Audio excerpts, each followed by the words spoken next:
আজ বৃহস্পতিবার পঞ্চম রোজায় কষ্ট করে এই দোয়াটি 111 বার পড়ুন। 90 বছরের গুনাহ মাফ হবে, ভাগ্য খুলে যাবে, জান্নাত নসিব হবে, দোয়া কবুল হবে, আশা আকাঙ্ক্ষা পূরণ হবে। চলছে পবিত্র মাহ রমজান মাস, রহমতের মাস, মাগফিরাতের মাস, জাহান্নাম থেকে মুক্তির মাস। এই মাসে আল্লাহ পাক রব্বুল আলামিন কুরআন অবতীর্ণ করেছেন। এই মাস হলো লাইলাতুল কদরের মাস। এই মাসের মধ্যে এমন একটি রজনী রয়েছে যে রজনীর ইবাদত হাজার মাস থেকেও উত্তম। এই মাসে আল্লাহ রসুল সাল্লাল্লাহু আলাইহি সাল্লাম অধিক পরিমাণে ইবাদত বন্দেগী করাকে পছন্দ করতেন। আমরা প্রত্যেকে গুরুত্ব সহকারে এ মাসে নফল ইবাদত বন্দেগী করার জন্য চেষ্টা করব। কেননা পবিত্র মাহ রমজান মাসের বরকতে জান্নাতের সকল দরজা উন্মুক্ত করে দেওয়া হয়, জাহান্নামের সকল দরজা বন্ধ করে দেওয়া হয়। রমজান মাসে যে ব্যক্তি রোজা রাখে, আল্লাহ তাআলা রোজাদারের সম্মানে জান্নাতকে প্রতিদিন সুসজ্জিত করেন। রোজাদারের সম্মানে আল্লাহ পাক রব্বুল আলামিন দুর্বৃত্ত শয়তানকে বন্দী করে রাখেন। রমজানের শেষ রাত্রে রোজাদারকে ক্ষমা করে দেওয়া হয়। পবিত্র মাহে রমজান মাসে রোজাদার ব্যক্তির মুখের দুর্গন্ধ আল্লাহ তাআলার কাছে মেঘ নাভির থেকেও অধিক প্রিয়। সমুদ্রের মাছ, গর্তের পিপীলিকা, হিংস্র প্রাণী ইফতার পর্যন্ত দোয়া করতে থাকে। ফেরেশতারা রোজাদারের জন্য ক্ষমা প্রার্থনা করতে থাকে যতক্ষণ না তারা ইফতার করে। সুবহানাল্লাহ। এই মাসটিকে আমরা প্রত্যেকে গুরুত্ব দেব। এই মাসের মধ্যে অন্যতম একটি দিন হলো বৃহস্পতিবারের দিন।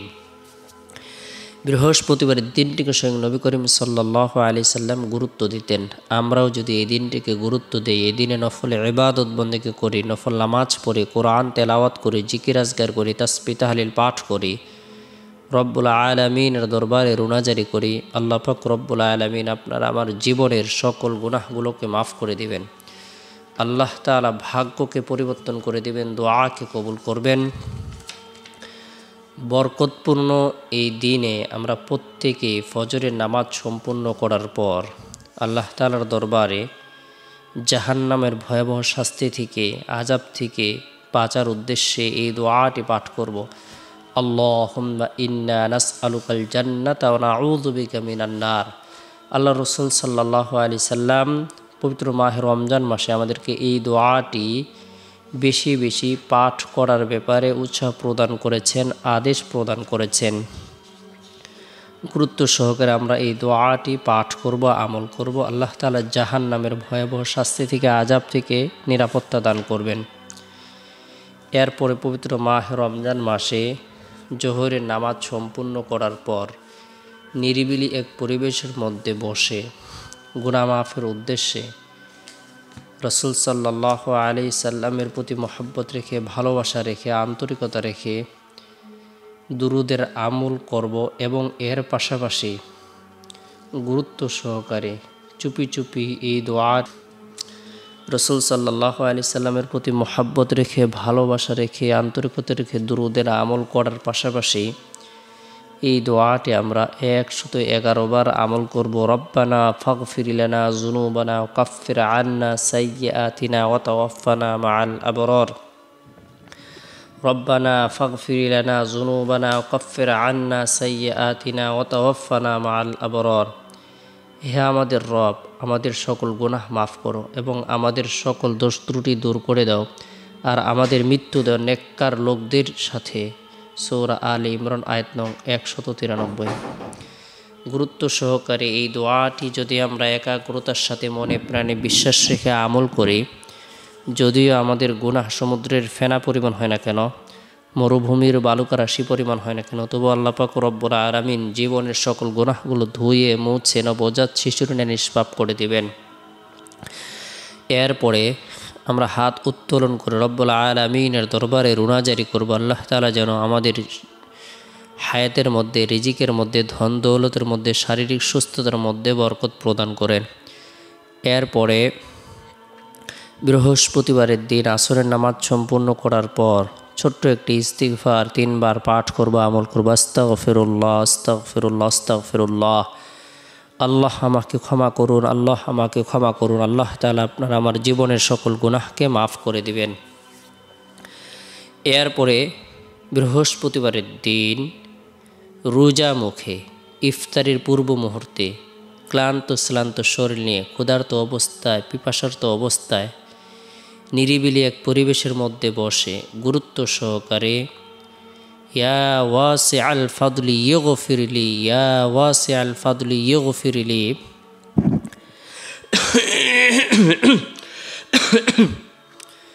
ইয়া ওয়াসিআল ফাদলি ইগফিরলি, এই দোয়াটি আমরা করতে থাকব। এরপরে হাত উত্তোলন করে রব্বুল আলামিনের দরবারে কাকুতি মিনতি করে রুনাজারি করব।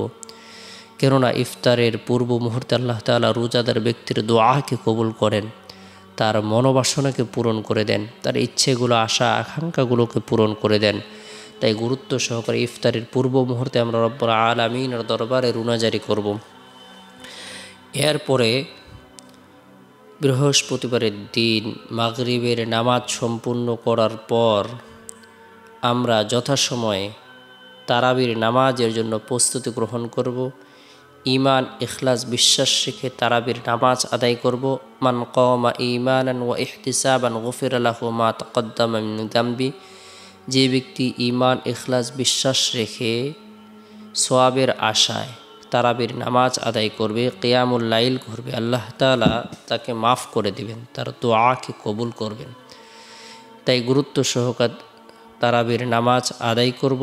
এরপরে বৃহস্পতিবারের রাতে অর্থাৎ জুমার রাতে আমরা সাহারির সময় ঘুম থেকে জাগ্রত হয়ে নিরিবিলি এক পরিবেশের মধ্যে বসে 2 রাকাত পারি 4 রাকাত পারি তাহাজ্জুদের নামাজ আদায় করব। কেননা আল্লাহ পাক রব্বুল আলামিন রোজাদার ব্যক্তিদেরকে শেষ রাত্রে ক্ষমা করে দেন, তাদের পদমর্যাদাকে বৃদ্ধি করে দেন।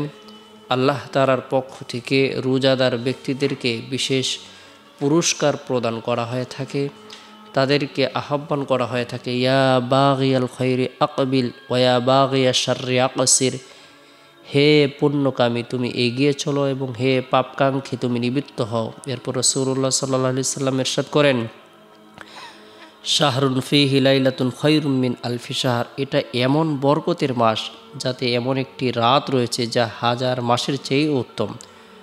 অর্থাৎ 1000 মাস ইবাদত করলে যে সওয়াব, এক রাত ইবাদত করলে তার চেয়ে বেশি সওয়াব। সুবহানাল্লাহ।